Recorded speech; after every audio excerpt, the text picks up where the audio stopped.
Good morning, friends. Today is Mother's Day, and so I'd like to say Happy Mother's Day to anyone out there who's ever had a mother. And I hope you all have a good day today. Okay, on our lesson today, I wanted to talk about travel. And travel is something that I know we're all anxious to do. And when I go on a trip, there are several things I need to take when I go because I'm usually the navigator while Dan drives the car. So the first thing I always have is my handy dandy map. Now, I know a lot of you don't use maps anymore, but I still like to use a map. I guess I like to be in control. But the map shows me where I'm going to go, so I kind of have a general idea of what path we're going to take. The other thing I'm sure to take now is my handy dandy GPS. And the GPS gives me the directions, so I know whether to turn east or west or north or south. Sometimes there's a detour, and your GPS can get you around that detour. So those are two things I always take with me when we go on a trip. Now, sometimes, or most of the time, our life is like a trip. It's like a journey. And along the way, we'll find a lot of times that we need help in going the right direction.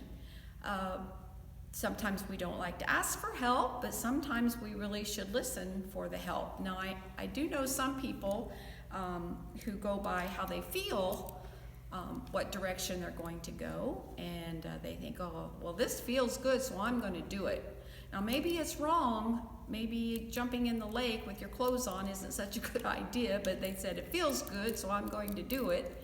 Well, you have to remember that your feelings change every day, and so what you feel is good one day may not feel good the next day. So you have to think about what is right rather than what feels good. And then I know some other people who want to do what's the popular thing. And especially as teenagers and the children in school, you'll want to do what your friends want to do. And maybe it's not the best choice in the world. And I'm going to tell a little story on myself. When I was in high school, I had some friends. I thought they were friends, and they had invited me to this big party. The whole class was going.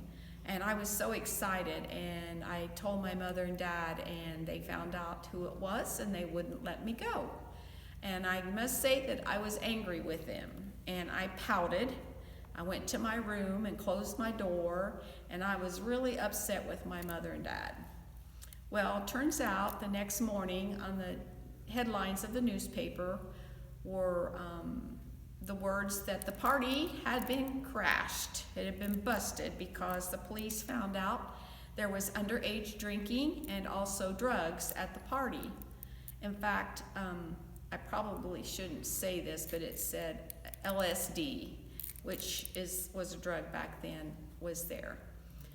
So when I look back on that, I think my mother and dad saved me and them a lot of heartache because they would not let me go. And so that leads you to another thing is honoring your parents, honoring your mother and father, one of the 10 Commandments. So it goes right along with life's journey and doing the right thing.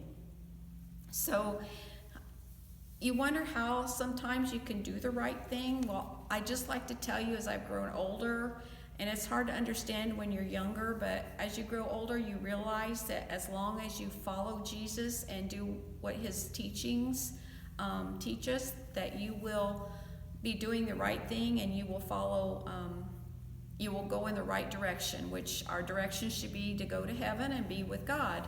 And Jesus said, Jesus said, I am the way, the truth, and the life. And anyone who goes to my Father must go through me. So he's saying that you have to believe in Jesus in order to follow the ways of God. And we all want to be with God in heaven. And so just remember, when you can't make a decision in life's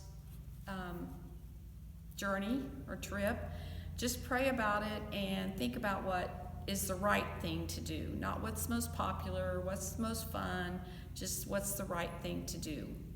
And that once that would lead me to talk about a little bit about the quarantine, because a lot of people are angry about what's going on, and I just want to say that even this is a difficult time in our lives right now. It's part of the journey that we're taking. But I even brought my mask. I carry my mask all the time in the car, and so I know I look a little funny, but we all look a little funny. So when you have to wear a mask or you have to wear gloves to go to the doctor, don't be fighting it and complaining. Just do it because it's the right thing to do. And we want to protect not only ourselves, but we want to protect those around us. And maybe you inadvertently sneeze and you don't get your mouth covered fast enough. Well, with a mask on, you don't have to worry about that. And it's little innocent things like that can spread the germ. And so we have all these healthcare workers and paramedics and firemen and all of our policemen, and they're all out there on the front line trying to make things better, and we have to respect them and just follow the rules is all we can do right now. And just remember that this will pass and things will be better. It's just a bump in the road and we'll get through it. So y'all have a safe week, and just stay safe and healthy. See you next week.